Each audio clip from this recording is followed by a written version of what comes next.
So, that ending of the House of Guinness, what just happened?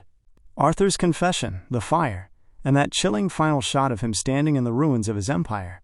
It's haunting, tragic, and honestly, kind of poetic. But if you watched closely, that finale wasn't just about Arthur Guinness. It was about legacy, guilt, and how every empire is built on secrets. In this video, I'll break down everything that happened in the final act, the deeper meaning behind the ending, the hidden details you might have missed, and what that last frame really says about Arthur's fate. Before the chaos, Arthur Guinness seems untouchable. The brewery is thriving, exports are booming, and his name has become a symbol of Irish pride. But under all that success lies a trail of broken relationships, his brother dead, his wife distant, and his workers losing faith in him. Throughout the final episode, there's this quiet tension in the air, the kind that tells you something irreversible is coming. Arthur is confronted with documents revealing that his London investors, the same men who helped him grow, are now planning to take over the brewery and rebrand Guinness under the crown. It's betrayal, but it's also karma.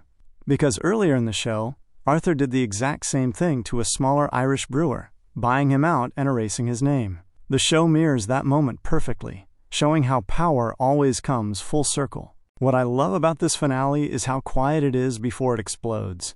There's this scene where Arthur walks through the brewery at night, alone, touching the wooden vats like he's saying goodbye. The music drops to almost nothing, just the sound of distant rain and fire crackling.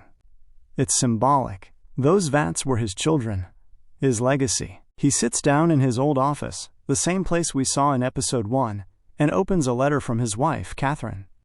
In it, she writes, "You built something holy, Arthur, but you forgot that holiness burns." That line sets up the entire ending.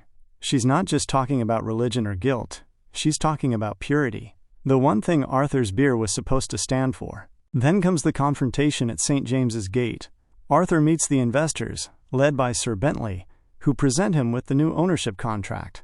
Bentley tells him, "History will remember your name, Arthur, but not your hand." It's such a chilling line because it captures everything wrong with Arthur's legacy. He's about to lose the soul of what he built, reduced to just a logo. Arthur looks around the room, the barrels, the workers, the beer, and you can see it in his eyes. He's done. He signs the paper, or so we think.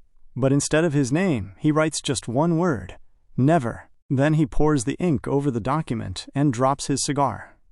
The flames spread instantly. It's not rage. It's release. Arthur watches everything. His wealth, his past, his pride, burned to the ground. Let's talk about that fire, because it's the most important symbol in the entire series. Throughout the House of Guinness, fire has always represented both creation and destruction. Remember episode 2? Arthur's father tells him, "Only through fire is steel made pure." That line comes full circle here. The fire isn't just physical, it's spiritual. Arthur isn't destroying Guinness, he's purifying it. It's his confession, his way of saying, if I can't control my legacy, I'll destroy the corruption that built it. There's also a subtle parallel with Irish history here. The flames consuming the brewery echo the fires that burned across Dublin during the uprisings. It's a metaphor for rebellion.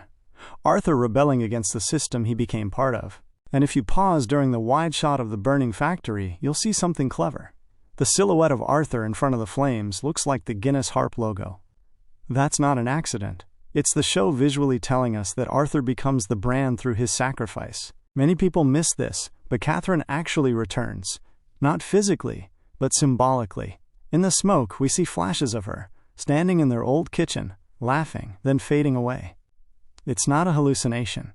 It's memory. That moment ties back to episode 5, when Catherine told him, "One day your name will outlive you, but I won't be there to say if that's a blessing or a curse." And in the fire, we finally get her answer. As Arthur burns his empire, we hear her voice faintly whisper, "It's both."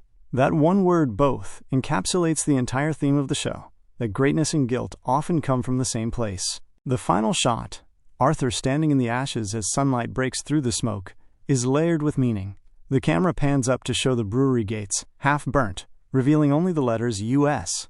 That's a deliberate message. US symbolizes unity, the Irish identity, and also a subtle nod to Arthur's realization that Guinness was never truly his, it belonged to the people. It's poetic irony. In losing everything, he finally becomes part of something greater. And if you notice, there's a harp leaning in the corner, untouched by the flames. That harp, The same one from episode 1, survives. It's the one thing that carries forward into history, eventually becoming the symbol of the Guinness brand we know today. Meaning, even though Arthur destroyed his empire, his story and his beer lived on. The ending also hides one more layer, the perfect pour metaphor. All season long, the show uses the imagery of pouring a pint of Guinness, the dark settling below, the light rising to the top. That's Arthur's journey. He starts as a man clouded by ambition, darkness, and greed. But by the end, the truth, the light, rises to the surface. The last thing he says before the fire takes over is, "Let the truth rise." And that's not just about beer. It's about him. In destroying everything, Arthur finally clears the foam, revealing who he really is beneath it all, a man who wanted purity but drowned in power. Now here's the big question. Did Arthur actually die in that fire? The show never shows his body,